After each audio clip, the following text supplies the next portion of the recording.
Good morning, everybody. It's 9:30 and we'll call the meeting to order. It is great to be back in person in Norfolk Council Chambers, and it's great to see everybody again. And Christina, thank you for all your help getting the agendas out and keeping us in line and keeping us in touch. Appreciate that, and to the rest of the staff. So we'll start with the agenda. I'll ask if there's any disclosures of interest. No hands. And I understand Councillor Huffman and Councillor Patterson will not be joining us this morning. Any additions to the agenda? Anybody have anything? No? No presentations. So the adoption of the minutes from the March 28th meeting. Heidi, I assume everything went through as Norfolk Council? Yes, Mr. Chair. All of the reports were adopted as recommended by committee. Okay, so we should have a motion at this point to adopt those minutes. Mover, Councillor Van Passen, seconded by Councillor Corbett. All those in favor? Is carried unanimously. Councillor Corbett, did you have a question at this point? No, I did not. I was just going to move the adoption of the minutes, and I too am glad I can get out of Dunville and come up here and see Norfolk and have a meeting. I must say it's much better to have an in-person meeting. Sure, thank you. Any updates, Heidi, from Norfolk's council meeting and pertaining to these minutes? No, everything was passed as presented. Okay. Thank you. So I'm going to move right into reports, and we'll start with Dr. Strauss. Good morning, Dr. Strauss. Morning, Mr. Chair. Nice to be here. I also prefer in person, so this is very exciting. So my update didn't make it onto the agenda, but a written version will be forthcoming. The major news item from a public health point of view is that the sixth wave appears to have crested. Christina, I don't know if you're able to pull up my slides.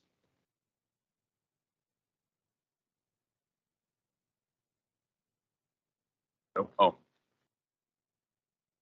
Well, you can take my word on it. I have some nice graphs. They'll be appended to the meeting agenda. But the cases, now, as you know, cases are not as accurate as they were when we were testing more broadly. But I think the trend is still accurate. So you can see on that top graph there, that sixth bump on our 2.5 year, or I guess 2 and a bit year pandemic experience is starting to come down. On the bottom figure 2, that yellow wave is the hospitalizations provincially. You can see that although it's not quite coming down yet, it seems to have plateaued.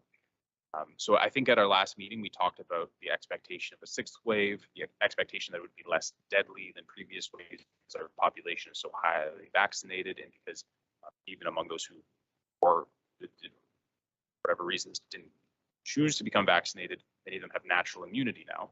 Oh, we're getting ahead of ourselves. We're not expecting to see the effect on our healthcare system that previous waves had caused. Can we go back to the previous slide?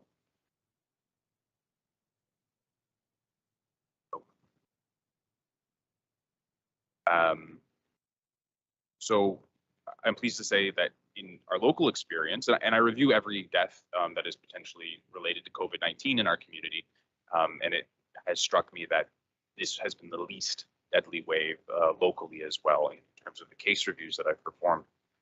And notable that this is the first wave we've been through without capacity restrictions or widespread mask mandates. As another news item, I'm delighted to report that our advocacy on the subject of local Paxlovid availability was successful. I believe I spoke at this committee about how this is a medication that, at least in the trial that was done, was 100% successful at preventing death. So it's very important, I think, for this community to have access to that medication. And it's available at least 9 pharmacies in town. I don't have numbers as to how many community members have filled prescriptions, but I know from speaking to physicians and local community members that it's been quite a number. So I'm very thankful to the Board of Health for aiding in those advocacy efforts. I think that going forward is going to make a real dent in the effects of COVID-19, both on the population but on the healthcare system. We can go to the next slide. I do just like to show this, and I started showing this graph back in February. This is our health unit in COVID-19 mortality compared to our neighbors, so Southwestern, Brant, Hamilton, and Niagara. And it continues to be the case that COVID-19 mortality relative to our neighbors has declined. So we're the purple line on that chart, and I think it has to do with, we spoke previously about resiliencies of this community, and also I think a common sense approach to the pandemic that is paying off. And go to the next slide. Previously, I had shown, we talked about how the rural experience has been different with COVID-19. So these are, this is Halden, Norfolk, and 4 other rural public health units in southwestern Ontario. When I last showed this back in February, we were 4th out of the 5 in terms of total COVID-19 mortality, and I'm very pleased to say we're now 5th out of 5. So I do believe our common sense approach has paid off. Other news items, I've noted that I don't need to tell anyone here, farmers are now welcoming temporary foreign workers back in larger numbers to the community. The PHU outbreak management team continues to follow provincial outbreak management guidance in this setting. By and large, we are able to exercise some amount of flexibility on a compassionate basis in terms of making sure we do right by these workers who are valuable or valued community members. Do not expect to see any COVID-19 deaths in this highly vaccinated population going forward, particularly as part of the provincial guidelines that I was really pleased to see is enhanced medical monitoring for these folks when they come down with COVID-19, and that should improve their ability to access Paxlovid if necessary. And then last slide, please, Christina. This is a hopeful global note that I wanted to leave you with.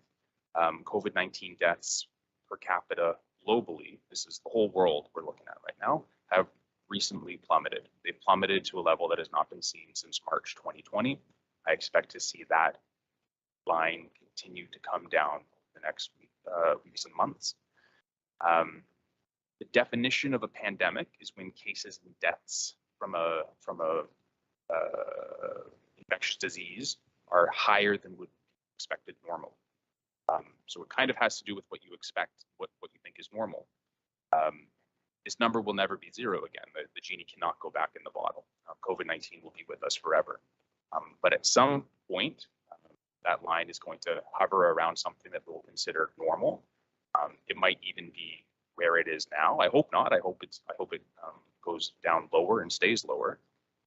But I think worldwide, it's behind us. So that's the note I wanted to end on. I'm very pleased to take your questions as always.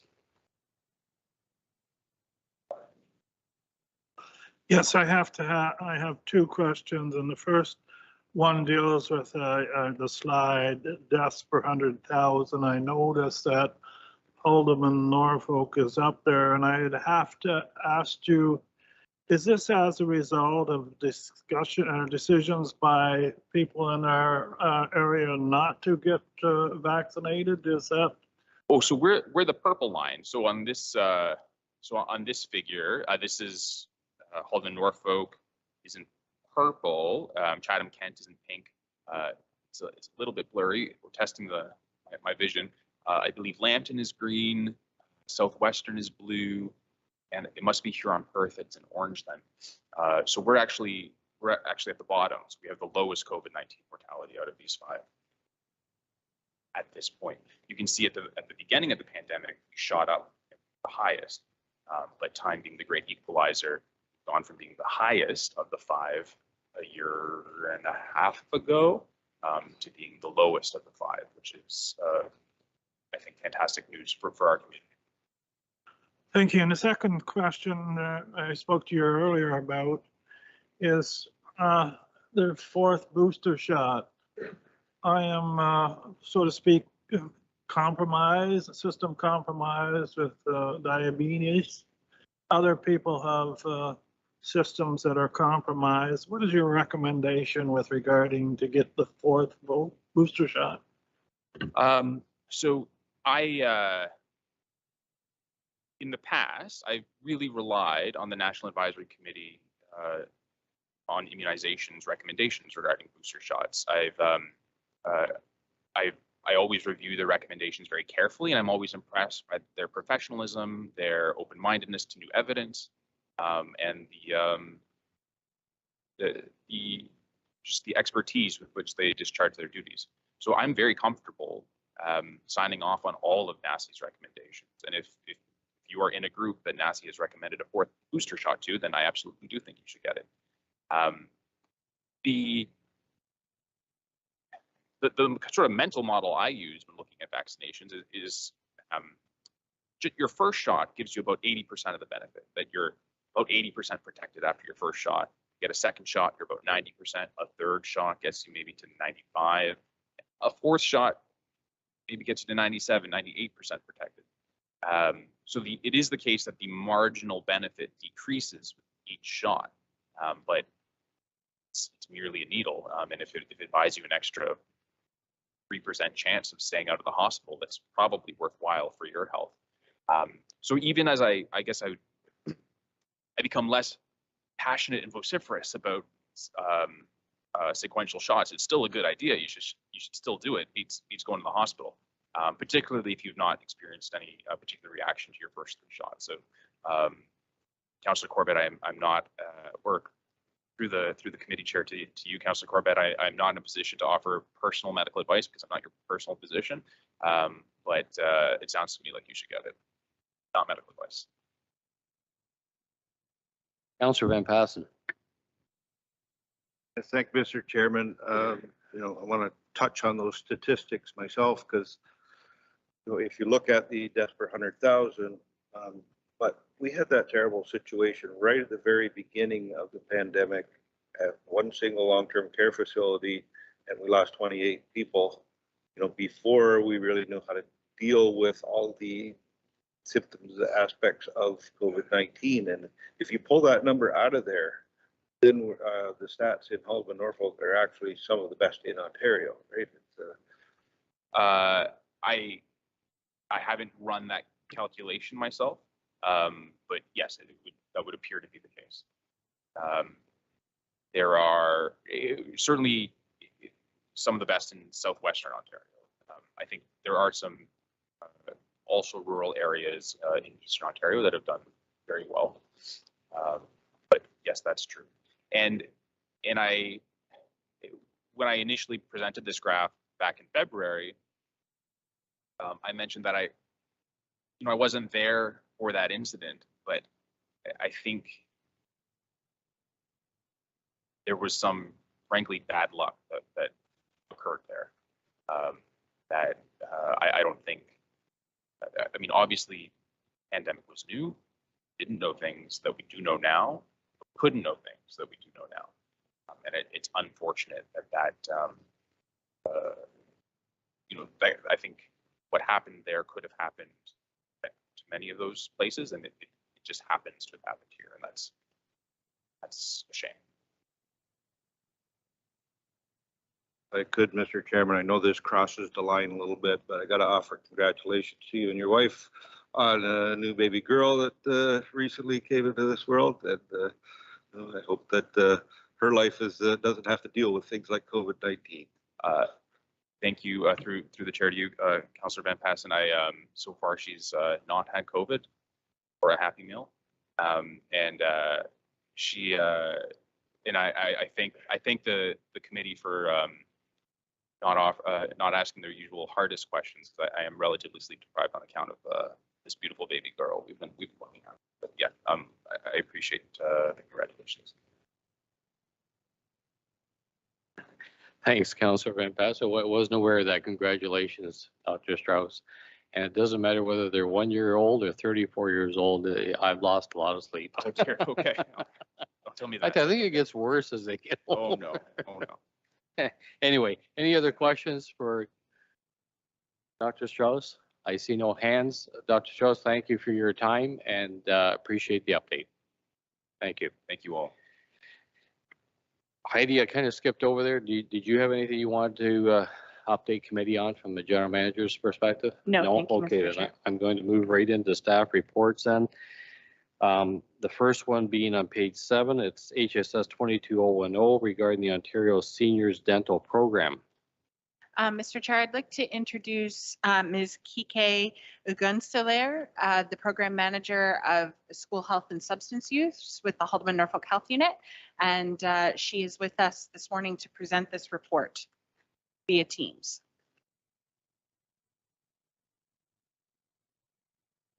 So Kike, I'll invite you to go ahead. Okay, thank you, Heidi.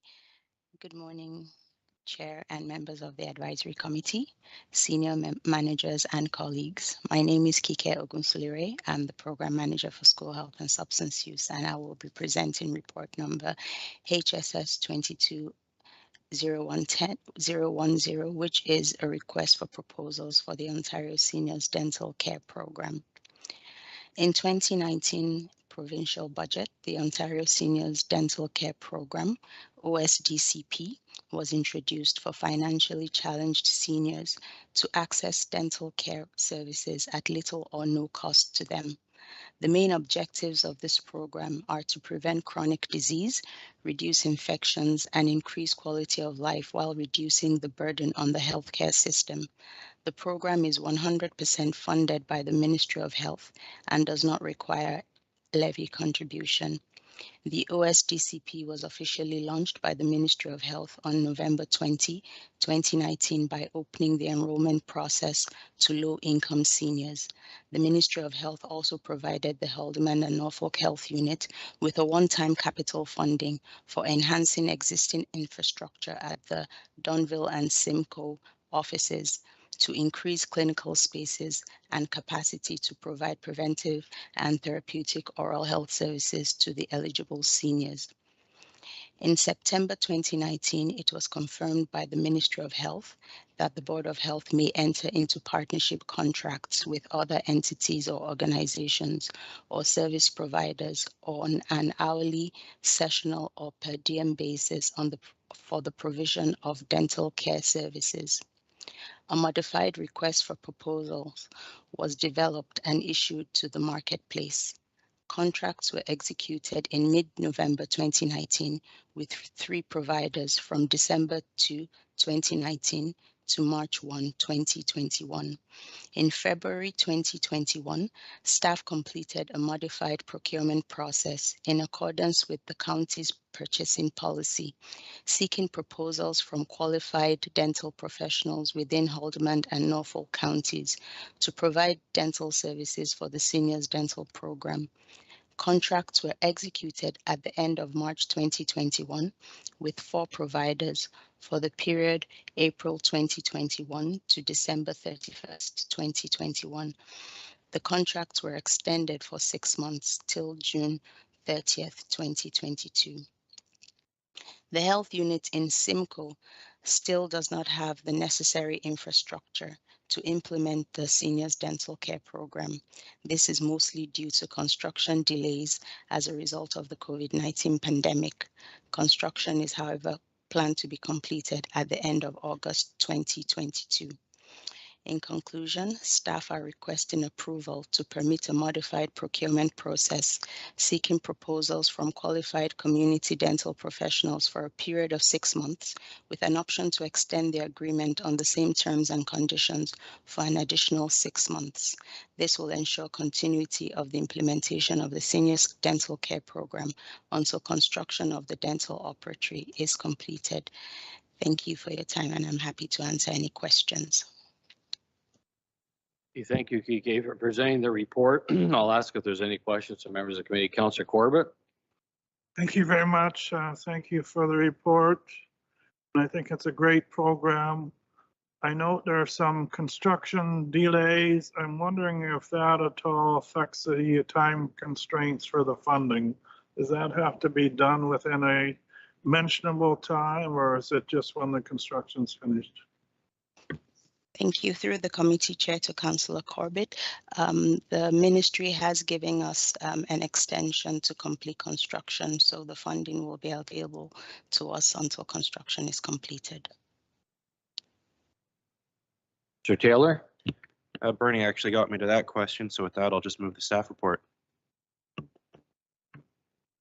A seconder to move the report, Councillor Corbett. Just before I call the vote, Kiki, I just wanted to ask you one question. I assume that the eligibility for this program is income-based? Yes, that is correct. It is income-based. Okay, thank you. So the motion on page 7 of the agenda has been moved and seconded. All those in favor of that motion? It is carried unanimously.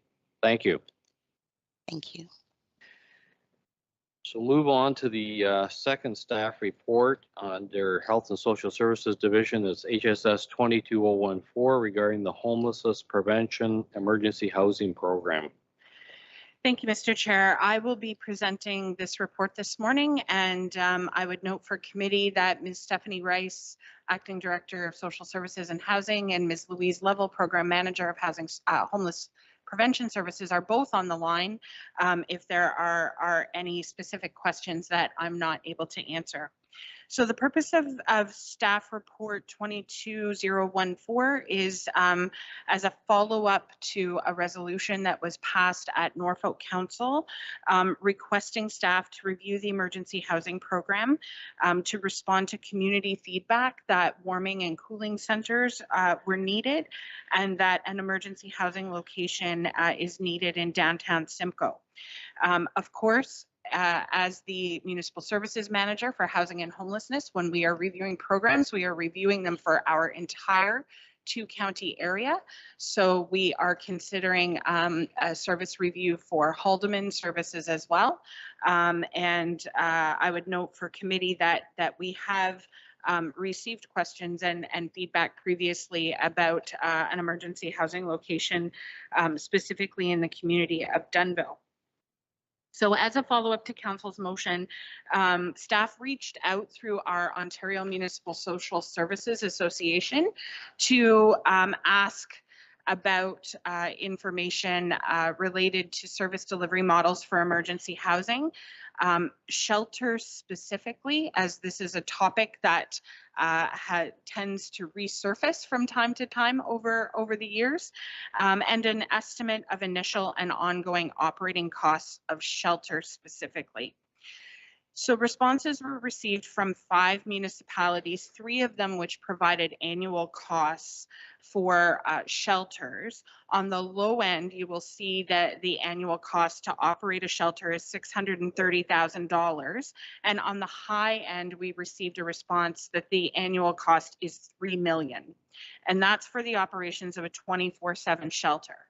The variances in that range depended on how many beds there were, what level of staffing there are, and also for some of the shelters that had lower operating costs, there were services such as meals and toiletries and operating supplies that were provided to the municipality in kind for the shelter operations.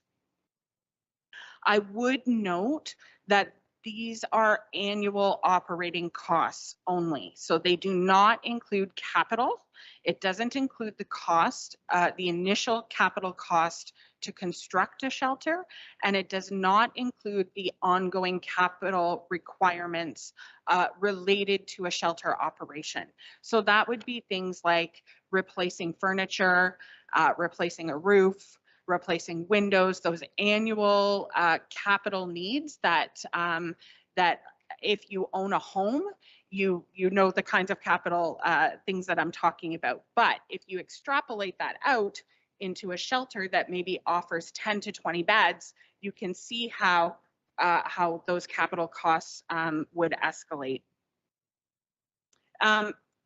Staff are not recommending that either county construct or operate a bricks and mortar homeless shelter because of the costs that are involved, as well because we think that there are other service delivery models that help to promote healthier environments for people and particularly related to infection prevention and control. I would also note that one of the municipalities indicated that they had recently issued an RFP for emergency housing beds for partners to deliver emergency housing, and they received no bidders. And they were a smaller rural CMSM similar to Haldeman and Norfolk. When Norfolk Council discussed this motion, there was reference to potential partnerships with a provincially funded residential service. Staff did have conversations with a representative of the Ministry of Children, Community and Social Services. And the feedback that we got was that when the province constructs residential or operates residential services, that they operate them for the specific purpose that they were intended. And so a partnership to include emergency housing would not be something that would be supported. Just to remind committee, we did bring forward a previous report. It was at least a year ago now, where we reviewed the emergency housing program with council. We reviewed the fact that we have 17 beds in total, 5 at Hamilton Hall and Simcoe, 12 at the Star Motel in Jarvis. And we had talked about those locations and some of the benefits of the current service delivery model that we operate. The fact that everyone has their own room and their own washroom really is beneficial for infection prevention and control measures, and to allow each of our emergency housing program guests to have some privacy and some space around them. We have housing support workers on site who are providing support to people who are participating in emergency housing. And we operate from a trauma-informed, person-centered approach to service. So recognizing that homelessness in and of itself is a traumatic event, but also that many, if not all, of our clients have experienced some other form of trauma in their life that has contributed to their homelessness. So we do remain confident that the emergency housing program serves the needs of the community, and that the locations that we have are appropriate, and that the service delivery model that we use are appropriate. We do acknowledge that there are some individuals who for a number of reasons, choose not to enter the emergency housing program. Staff continue to engage with those individuals to try to identify and minimize the barriers that are keeping them out of service. We are very aware of the community feedback that we have received, and we want to be responsive to that community feedback. Staff have met with community members who are doing work and trying different initiatives out in the community, including an In From the Cold program with a partnership with the local church in Simcoe, and a group that is looking at doing a home share program where they would match single individuals to share an apartment or share a house. And we have, been available to give our thoughts, to give support, to answer questions, however best we can. We have previously issued an RFP for emergency housing services, and we did not get bidders at that time. And so that program was brought in-house when the rest of the CHIPE funded homeless prevention services programs were brought in-house. But as I said, in response to the community feedback, we are recommending that we go back out into the community with an RFP. to see what kind of new partnerships might be available, what kind of new service delivery models might be available, to see how those new partnerships and new services or new service delivery models could fit into the existing programs, and to see if perhaps we can expand the continuum of services that we offer to individuals who are experiencing homelessness or housing stability. The funds that would be used for programs through the RFP would be 100% provincially funded. So staff are not asking for municipal funds to for this purpose at this time. And with that, Mr. Chair, I would be happy to answer any questions. Okay, thank you, Heidi. Any questions for Heidi from committee? Councillor Corbett? Yes, thank you very much, Chair. I note through the report that Dunnville is a paramount need probably throughout the Haldeman Norfolk because of our vacancies, 0% vacancies throughout. When you go out, is the expectation that it's a third party operator would look after this, or is this something we as a provider would get into? So, Mr. Chair, through you to Councillor Corbett, the staff team that we have, so we have a program manager, we have an intake diversion worker, and we have 4 frontline staff who are out in the communities all day, every day, meeting with people. That small team is at capacity, if not at greater capacity. So the RFP would indicate that any new programs or partnerships, we would be looking for partnerships to operate those programs. Certainly, we would be looking to plug those new partnerships into our existing programs so that we're working together. But at this point in time, our staff resources are working at 100% to offer the programs that we offer. Thank you. Speak in terms of places, bricks and mortar. Are there any capital grants? I think you touched on there would be no capital grant for this. Mr. Chair, through to Councillor Corbett, there are no capital funds. And I'm thinking in terms of the schools that have been declared excess, one in particular in the Dunnville area. Is that a possibility in some way of being turned into a shelter? So, Mr. Chair, through you to Councillor Corbett, I think that if there were individuals or organizations that were looking to respond to the RFP and they were looking to operate a shelter, part of the proposal would be them demonstrating how they would maintain that capital location, from a capital perspective. We're at this point, staff are not recommending that either municipality take on a capital structure for a homeless shelter. The partnerships that we currently have for the delivery of emergency housing, we provide operating support in the form of rent. We block fund rooms so that they are always available to us. But if there are capital needs at those locations, that is the responsibility of the owner of the location, not the responsibility of the municipality.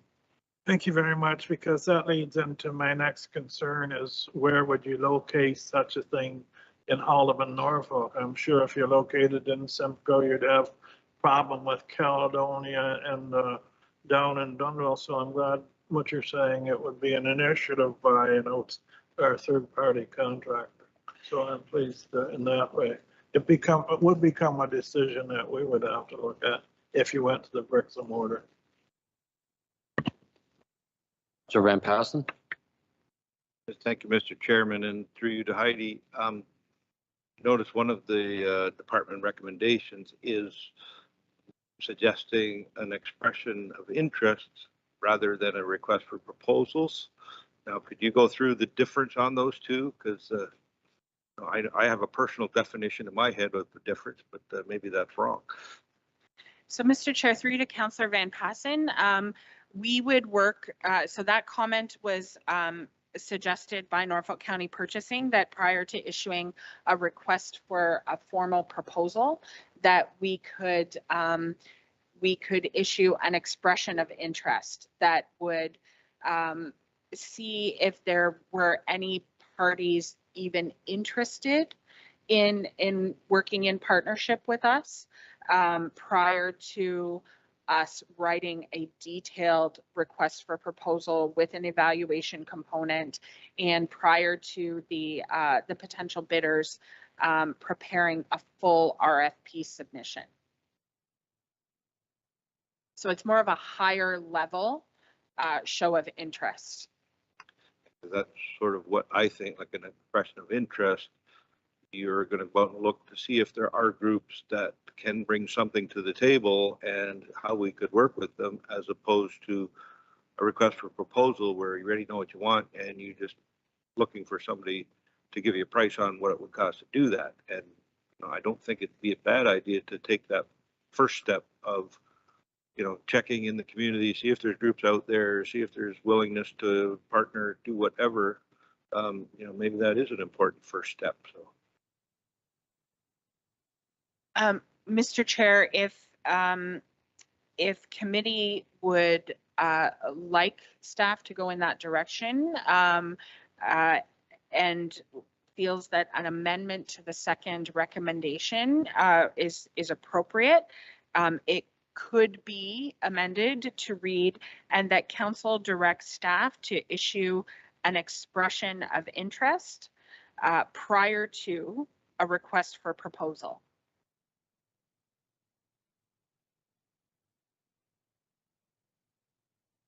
Are there any comments about the proposed amendment? I certainly have no issue. I think it's a good idea.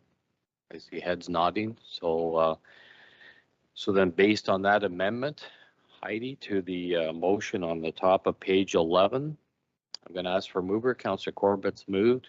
Councillor Taylor has seconded. All those in favor of that motion? It is carried unanimously.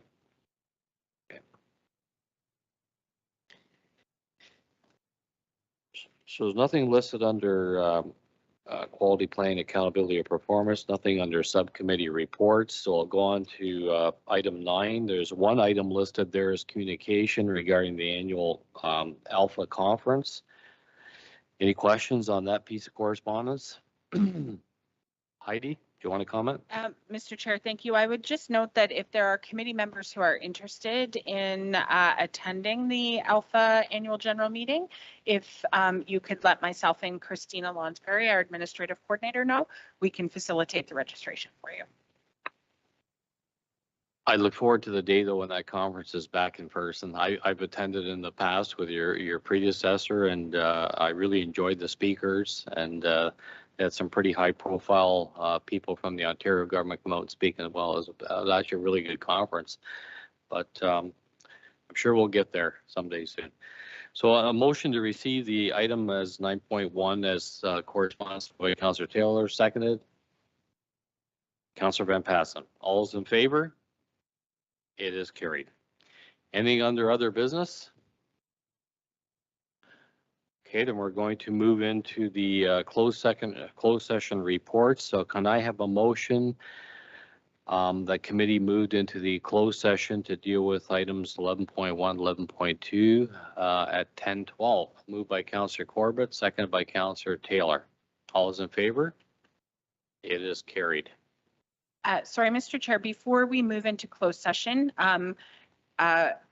could we just note that the reason for closed session is that pursuant to Municipal Act 2001, Section 239, subsection 2H, is because it deals with information explicitly supplied in confidence to the municipality or local board by Canada, a province or territory, or a crown agency of any of them.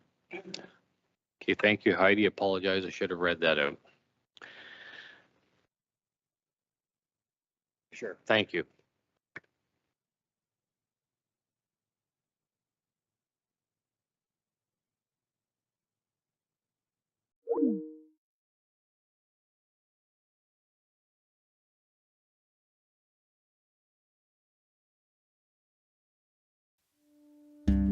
Welcome to Passionate Folks, a blog and video series about people who live in Norfolk. People that get involved in our community, people that are passionate about living here. We sit down, have a conversation, and learn about their stories.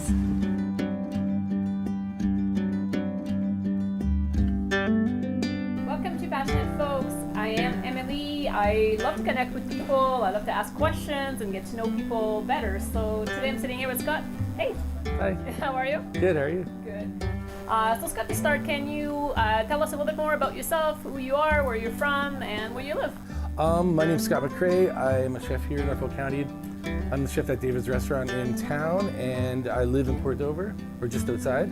And yeah, all my family lives in Port Dover. I moved here in high school and left for a bit and moved back, and now Made it your home. Made it my home. Yeah, it was my home before. I realized it was my home while I was away, and yeah. Came back to the roots. Yes, exactly. So as I do with every guest, I ask you to pick a place in Norfolk County for us to do this interview. Mm-hmm. So tell me where you invited me and why you picked this place. Well, we're here at Matt's Fruit Barn, just outside of town, and it was a pretty easy choice. I know we wanted something that was kind of related to what I do. We were talking about how diverse Norfolk County is as far as things that grow here, and it's like #1 for so many different fruits and vegetables. And one of the first things I always think about is just, especially considering what job I have, is food. Norfolk County produces so much food and grows so much food. This property here that Christine and Jess and the family have, kind of, they grow more things here than I can even think of. Like, you look It's a good around. representation of Ontario's garden when Exactly. you visit this place, isn't it? Yeah, this is kind of just like a little example of what this area has to offer. So I love to dig in people's passion and see what lights them up. And I'd love to know about you. I think I may have a little bit of an idea, but what are you most passionate about? That's a tough one. I think definitely I'm passionate about food and what I do. That's something that since I was young, I've always associated memories. Like a lot of people with songs or with like smells or things, it'll just trigger a memory. And a lot of my early childhood memories have to do with food. There'll be a weird little thing that I remember, like, oh, that was my first like black olive I ever had, or that was like, there's a lot of memories that kind of are associated with that. Big connections to Big food ones, and yeah, like stories. the mulberry tree in my grandparents' backyard, and we just stand for hours underneath just like eating mulberries. And So I know you work long hours. It's a busy season for you in the restaurant. When you have some downtime, where do you like to go in Norfolk? Where do you like to have a good time? Well, I'm lucky that all my family lives here. I moved away for a while. I moved to the city. I was in Yukon for a bit. Just being back and being able to see family is I don't get to see them enough still, but it's definitely a big reason why I came back, and something I like to do. Friends too, just hanging out on local patios or at their house or watching Leafs games. Well, I've always been kind of, from my grandma when I was a kid, I got really into like birds.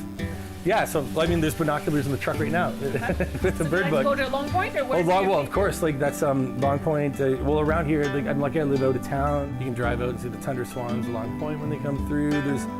It's really a mecca for that if you're into that.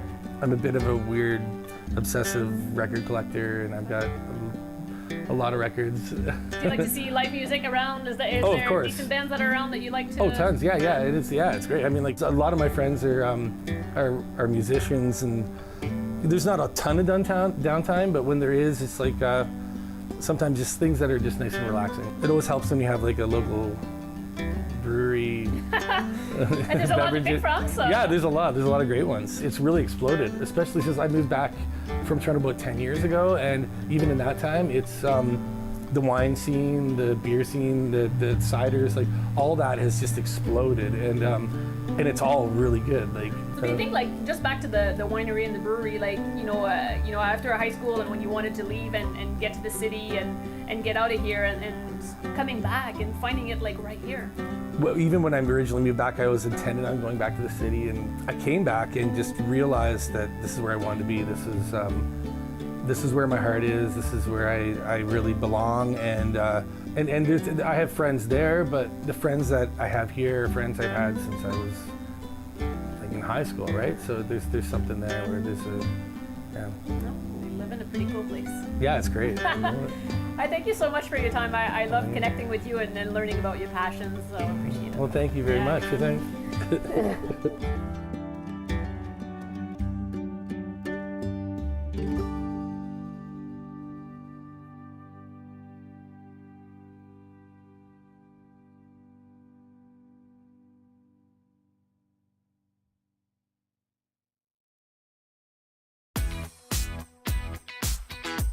My name is Jim Toombs. I'm an Associate Purchasing Specialist here at Toyotetsu, also known as TTCA. Here at Toyotetsu, we're responsible for supplying Toyota with car parts, mainly automotive frame for the Lexus, the Corolla, and other Toyota models.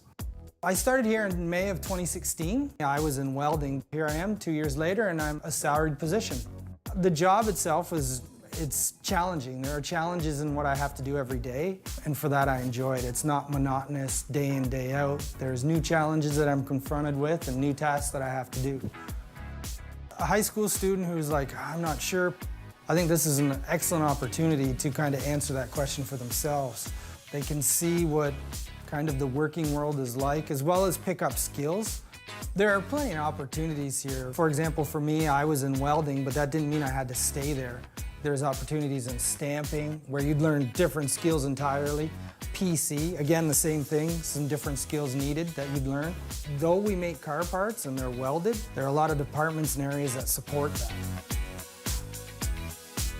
My name's Aaron Pace. I'm a yard manager here at Townsend Lumber. We're a sawmill that produces lumber. We make anywhere from rail ties to timber frame home products, kill-dry lumber, which is used for wood cabinets and furniture. We also do pallet components, and we also do stakes for farming. We ship container loads to the Middle East, we ship it to Asia. We have gone to Mexico, Singapore. We've shipped to many different locations.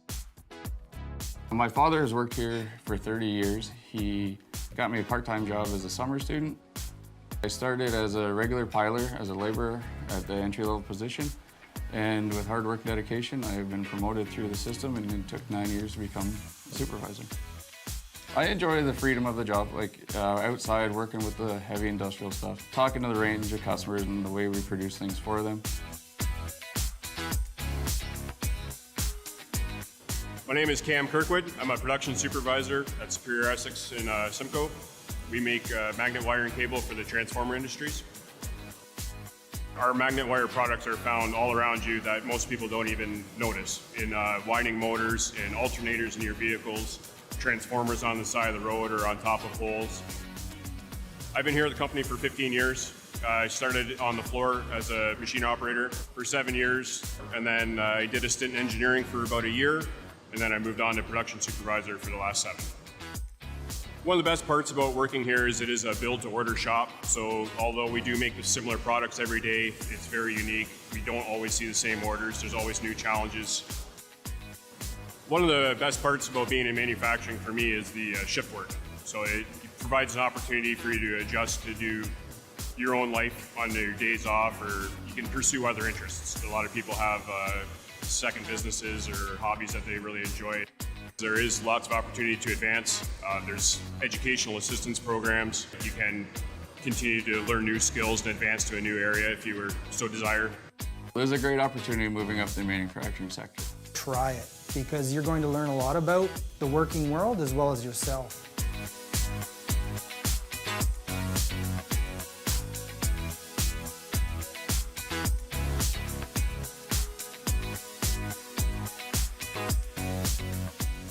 Welcome to Passionate Folks, a blog and video series where I'll be highlighting people from Norfolk County who have a passion, who are involved in our community, who are the movers and shakers. So I'm excited to introduce every month somebody new from Norfolk that will bring you their story, their passion, and share it all with us. Come on in. All right, welcome to the first episode of Passionate Folks. I'm Emily, and I love to dig in people's life and getting to know more about them. I'm here with Jess today. Thanks, Jess, for showing up. Thank you for having me. This Yes. is so exciting. So just for the people that don't know you, introduce yourself. Tell me a little bit more about you and the person that you are. Sure. Well, my name's Jess, and I grew up in Waterford, more specifically Boston, more specifically Bill's Corners. I'm a passionate Norfolk advocate. I love this area. I love theater. I love music. I love anything arts related. Also a passionate advocate for entrepreneurs in the area. So I invited you to pick a location in Norfolk that meant something to you. So tell us where we are and why you picked this place. All right, we are here in Simcoe Little Theater. It's on the corner of Talbot and Yonge in downtown Simcoe. And this place, Simcoe Little Theater, is a very special place to me. I spent most of my life in these walls, on that stage, behind the stage, in these seats, like everywhere in this space. It's something that theater is something that's like has always been a big part of my life since I was about 8 years old. You mentioned to me that you also in high school, you were really involved into the drama program and all that, so. I had walked the halls of my high school and I'd seen so many pictures on the wall of different shows they had done throughout the years, but nobody was doing shows anymore. And I was like really bummed about that. So in grade 10, me and my girlfriends, we roped all our moms in. We're like, if we start doing high school shows, like, will you guys help? Will you make costumes? Will you whatever? And they all jumped in. Involved. Yeah. I love that, right? Like, that's a small community, like, that's everybody it. coming in together. And like, that's what it requires, right? Like, a show is like a mini village coming together, like making all the pieces happen. So this community, I think the word, like, you keep repeating it, and I think what you're creating in Groundswell is that sub-community within the community, and that really stands out. So would you say this is something that you're really passionate about? Oh yeah. Yes. Yes, that connection, totally. Right? Yeah. I just think like community is everything. We're not meant to live life alone. I don't think. And I don't mean like you have to necessarily have a romantic partner to live a life, but just have people around you that get you. Yeah. That you don't have to explain yourself. You know what I mean? Mm-hmm. You just walk in the room and they're happy to see you. That's it. That's always such a good feeling. Isn't Yeah. it? Yeah, like you just have those people that believe in you too, right? Yeah. And just cheerleaders. Yeah. So I see, Jess, you're always involved in this community. Like you're volunteering places. You really want this place to grow and thrive. And so why Norfolk? And what do you love so much about this place? Oh man, I think yeah, it's a really good question. It's a combination of things. I think the geography that we live in, the nature we have around us, that is a huge benefit of being in Norfolk. But it's also the people here, and that's why I'm so obsessed with community, because we have so many beautiful people who live here with ideas, with talents, with love and vision. And I think that's what excites me, is like, just because we're a small town doesn't mean we have small ideas or small impact. I want to bring some of the music piece, because I know we've been talking a lot about the theater and acting, but I know that music is so important to you. Yes. And a big part of your life. Yes. So tell me a bit more about your maybe influences and what makes you feel alive in music. Just like theater, I love performing music too. Mm-hmm. There's something really cool about being on stage like that. Before I came here today, I was like thinking about how alive I feel when I'm on stage. Mm-hmm. And I think that everyone kind of looks for that thing that makes them feel alive. Yeah. So for me, it's that. Awesome. So I thank you so much, Jess, for taking the time to meet with me. There's going to be more feature of passionate, uplifting community people through this little video series. So keep watching. Thanks, Jess. Thank you. Oh my God. This is so much fun. Awesome.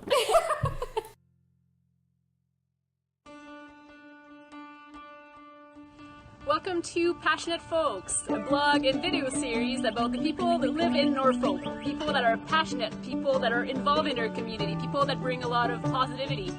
This is about story and conversation. Join us for the second guest. Welcome to episode 2 of Passionate Folks. I'm Emily. I love to ask questions, learn about people, get some connections. I'm here with Carrie today. Thank you for having me. I've been chatting with you and I got to know you a little bit more, but for folks that don't know you, maybe introduce yourself. My name is Carrie Bokenholt. I live here in Waterford. I've lived here for over 15 years. I'm married. I got 2 kids, and I just love the community. Mm-hmm. From our conversation today, there's a lot of the community word showed up quite a few times. So I'm a believer of, when I moved into Waterford, I thought, wow, you know what? If we get involved, then you learn so much more and you meet so many different people. I mean, people that I know if I wouldn't have met otherwise. Yes. So I asked you to pick a location, Carrie, and so tell us where we are and why you picked it. I picked the Waterford Heritage Agriculture Museum, WHAM, because in a couple summers we will be building our skateboard park here. So it's kind of a let's do it. Not that I wear the shirt or anything, but yes, this will be our future location on the other side. Talking about passion and passionate people, what do you think your passion is? My passion is youth. I love kids. You know what? There's no such thing as a bad kid. Kids make bad decisions. And as the old saying, it takes a village to raise a child. And I truly believe that, you know what? We give kids, that opportunity and show them that we support them and that, that we're there for them and they'll make the right decisions. I made a stop at her business. She has a business downtown Waterford, and I was seeing that your family works there, your friends, your best friend is... My best friend is with me. Both best friends, yes. So this tight-knit community feel is really important to you. When I was given my dream and somebody said to me, here, I'll help you, create your dream. And I thought, okay, karma. So this is somebody saying to me, it's my opportunity to use this to give back. If I have a restaurant, nobody should be hungry. I want kids to feel like they can come in and say, I need something or I need a drink or, whatever. I've been doing this for 30 years and the kids that I trained 30 years ago still come back to find me. And they come back and they tell me what they've been doing. And I guess the biggest thing is people don't realize sometimes the simplest thing can change a kid's life.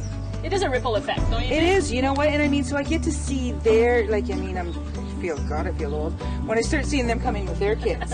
And I start seeing, that they've gone through and they're going to university or they're doing this or they've done this or done that. And that makes me feel like, I had a piece of that.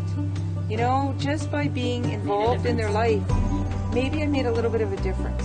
So you're an entrepreneur, you're super involved in the community, you're a mom, you have a lot on the go. So if I ask you, what do you do to de-stress and let go? I like to go to the gym. I like to, boot camp, yoga. I try to take, a few hours a week for me. Yes. And it's just about me. And I honestly think anybody who's really busy, I think needs to learn. It took me 48 years to figure it out. But never too late. Never too late. As I said, I can go to the gym and I can be having the world's hardest day, and I always say I leave it on the mat. Love. So when I walk out of there, I feel like a completely, totally different person. Leave it on the mat. So other than that, when you're in Norfolk, what else do you love to do? What's your favorite spot or place that you like to visit or something you love to do? Love to go on the trails. I love going fishing on the ponds.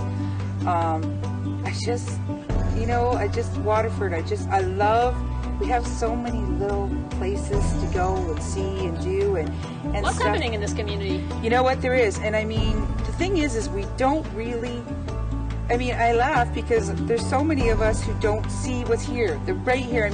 Whistling Gardens, Bonnie Heath. We have all the wineries and stuff. The museum. There's so many places to go. You can have a staycation without leaving Norfolk. Yes. So thank you so much, Carrie, for joining me today and being part of this vlog and video series. I invite you to check it on. Every month there will be somebody new, a new story, a new connection. Thank you so much. Thank you.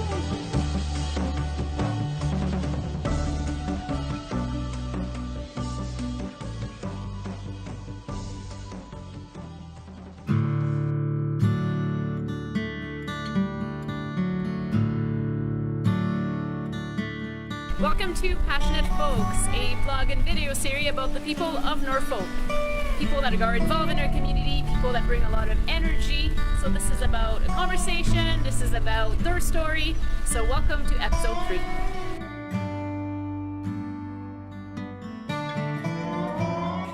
Welcome to Passionate Folks. I'm Emily. I love to dig in people's lives, ask questions, and learn about people's passion. Today I'm here with Adam. Hi, Adam. Hi, how are you doing, Emily? Great. I'm happy that you're here, taking the time to sit down with me today. So I've known you for a little bit, small community, but people that don't know you. Tell me a little bit more about yourself. So my name's Adam Van Passen. I grew up here in Norfolk County. I was born onto a farm and I got to work on that farm growing up, which was a great learning experience. From a young age, I got to understand what hard work was and what it was to be close to nature. So that was very cool for me. Growing up like that, my dad also was a counselor for Haldeman Norfolk, and he had a big part in shaping what is today Norfolk County. So I got to see that, and watching him and experiencing him work through that really sparked an interest in me for the county and what it could become. Great. So not like the typical kids. We hear most high schoolers like just ready to get out of their hometowns and go explore the city and something else, and it doesn't sound like that's your story. Not at all. I heard a lot of kids saying that they wanted to move on to bigger, better things, and I just really didn't have that feeling. I always thought the biggest, best things were here in Norfolk to start. So I asked you to pick a location today, and you bring me to a place that I don't know very well in Norfolk. So tell me about where we are and why you picked it. This is a very cool spot. I know a lot of people drive by it, maybe on their way to Long Point or into Port Rowan, but this is Boose Harbor. So I grew up on Boose Harbor. My best friend, his family owned this place. So I grew up here hanging out, relaxing, boating, going out fishing, going out hunting. I worked here for a while. I did some volunteer work for the Shriners Club here, doing some chicken barbecues. So I really got to experience Norfolk and how community comes together. There's a lot of people that take up their summer residence here in trailers, and it's very cool to see all these people that are coming from other places in Ontario to enjoy what Norfolk has to offer. So it's just very cool to see that and experience it. One very cool fact about this place is that Boose Harbor has the largest amount of indoor boat storage on boat that sounds to be dealt with going down the road, but we need more of this. Yes. Maybe Wow, you that is can help crazy. us This find- little place. Yes, absolutely.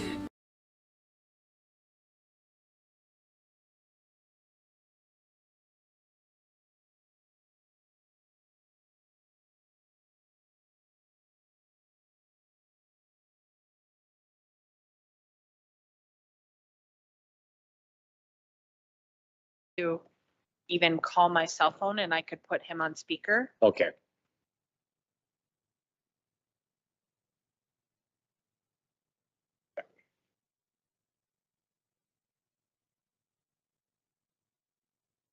Mr. Chair, perhaps we could take just a 5-minute Sure. recess. Yeah, We're back in absolutely. open session now. Absolutely.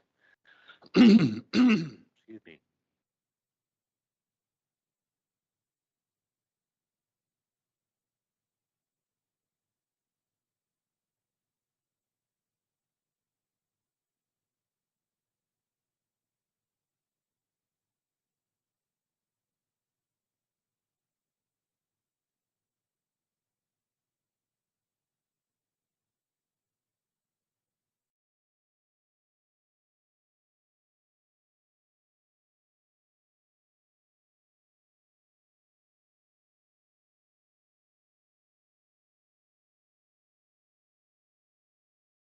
Very cool. Something to be proud of. I would absolutely say so. So we've been talking about nature, and we spend lots of time outside. You bring me to a boating place where you like to fish and spend time. So tell me about your passion. Obviously, there's a connection somewhere there. Yes, absolutely. I, especially recently with everything that I've been seeing happen in the world, I'm very passionate about the earth. So I want the earth to be a good place. I want Norfolk County to be a good place. Everything that I love about Norfolk has to do with outside, has to do with nature, has to do with clean water, clean air, fresh trees, everything. So I just really think it's important to take care of everything that we have here in Norfolk County, and it's not an easy thing to do. So No. We all have to start and do our part. That's the thing, right? Absolutely, and I'm doing my best, but it does get very difficult. It's easy to make the change, it's just hard to start. So we were talking earlier about, doing things around Norfolk and visiting places. I know you're a busy guy, like you work, you're a volunteer firefighter. So what do you do to de-stress and relax? I would say my number one most favorite thing to do to de-stress would be to just get out on Lake Erie. Whether that's ice fishing, fishing, boating, swimming, relaxing. It's just such an amazing place. As soon as you get out on Lake Erie and you get away from shore a little bit, you just come out to this different zone. Other than this place, like where else do you like to visit in Norfolk County? Where else? What's one of your other favorite spots? I would say that my favorite spots in Norfolk County would have to be broken into two categories. One is nature, being Lake Erie, boating, all of that kind of fun outdoor stuff. And I also like Norfolk's bounty. Before, maybe you had to go out to a place far away to enjoy all of this beer, wine, food, amazing service, but now we can just go out the back door. And before I can drive for 10 minutes, I found something that I can go to locally that's amazing. Couple winery on the way here. Yeah, it has passionate folks in it doing things. Like, it's just great. All around here, there's so many amazing things you can do, and it's just growing. So I love seeing that. I thank you so much for your time. I love your connection with nature and what you want to do as far as your passion with the environment. I'm in line. We need to come together for this to happen. So hopefully we can inspire a few people with this little conversation here. So Absolutely. Thanks, Adam. Cool. Thank you very much. We'll for see your you time. soon. Yeah.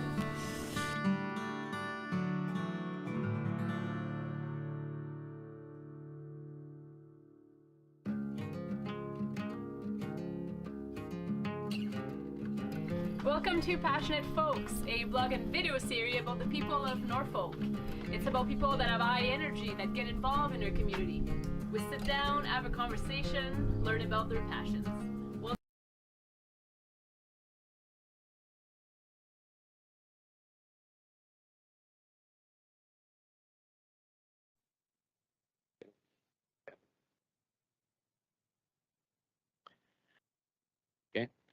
Okay, thank you. So we're back to committee, and we come out of closed session. And as a result of that, there's two motions that we will deal with.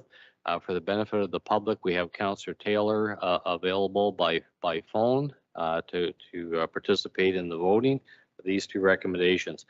So dealing with the first report, HSS 22012, regarding the Homeless Prevention Program report. The first motion is that council receive a confidential staff report HSS 22012 as information, and that staff proceed as directed in closed session and outlined in the confidential report, and that council authorize the mayor and clerk to sign the required transfer payment agreement with the Ministry of Municipal Affairs and Housing, and that the necessary budget amendments be made to the 2022 social housing levy supported operating budget as outlined in the confidential staff report, and further that staff be directed to report back at a future meeting outlining the funding contribution subject to the conditions provided in the confidential report. Mover and seconder for that motion, mover Councillor Van Passen, second is Councillor Corbett. All those in favor of that motion? Yes. Thank you, Councillor Taylor. Motion's carried unanimously. Second motion is in regards to report HSS 22015. And the motion reads that council receive confidential staff report HSS 22015 as information, and that the staff proceed as directed with the confidential staff report, and further that staff bring back a report in open session as soon as feasible. Mover and seconder for this report, Councillor Corbett. Councillor Van Passen is seconded. All those in favor of that motion? Yes. Thank you, Councillor Taylor. So that's the end of our staff reports. So Heidi, the next meeting, we're moving from the May 23rd to May 30th because of the Victoria Day holiday at 9:30. Yes, Mr. Chair, that's correct. Okay. Then in that case, motion to adjourn. Councillor Corbett, Councillor Van Passen, all those in favor. It is carried unanimously, and we lost Councillor